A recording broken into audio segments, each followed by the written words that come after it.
សាលារៀនសុវណ្ណភូមិមានចំនួនសិស្សភាគរយនីតិ A ច្រើនជាងសាលាដទៃទៀត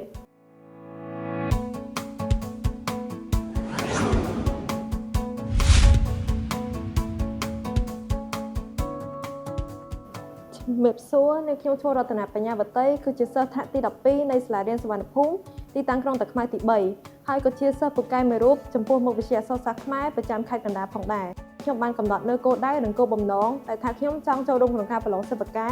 ហើយក៏ចង់សម្រេចឲ្យបាននូវលទ្ធផលដ៏ល្អមួយសម្រាប់ការប្រឡងមួយនេះគោលដៅទាំងអស់នោះគឺជា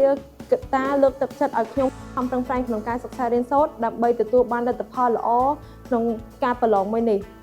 ក្រៅពីនេះខ្ញុំក៏បានចូលរួមក្នុងការប្រកួតប្រជែងនានារបស់សាលារៀនក៏ដូចជាការប្រឡងជ្រើសរើសសិស្សពូកែដែលមានតាំងពីថ្នាក់ទី9មកម្លេះមិនថាជាការជ្រើសរើសក្នុងសាលាក្នុងក្របខ័ណ្ឌ NTC គ្រប់ឬក៏ការជ្រើសរើសក្នុងថ្នាក់ខេត្តផងដែរខ្ញុំគិតថាការប្រឡងប្រជែងទាំងអស់នេះគឺវាជំរុញឲ្យខ្ញុំទទួលបាននៅបទពិសោធន៍ល្អៗជាច្រើនអាចដឹងពីកម្រិតសមត្ថភាពរបស់ខ្ញុំ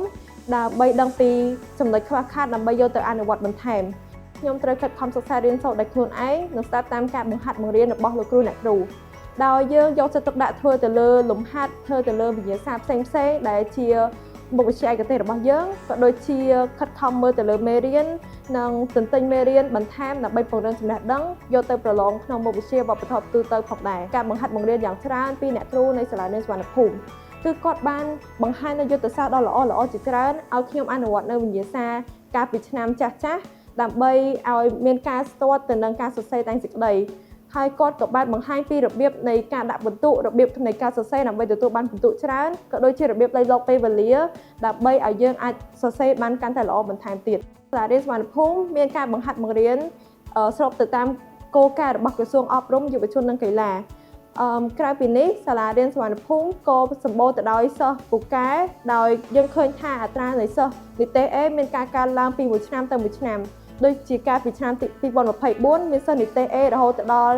111នាក់វាជាចំនួនដ៏ច្រើនហើយបើប្រៀបធៀបទៅនឹង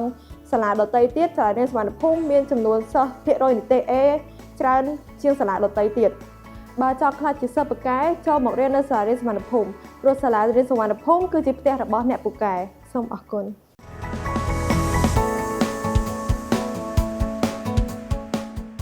សាលារៀនសុវណ្ណភូមិជាសាលាចំណេះទូទៅខ្មែរធំជាងគេនិងល្អជាងគេនៅកម្ពុជា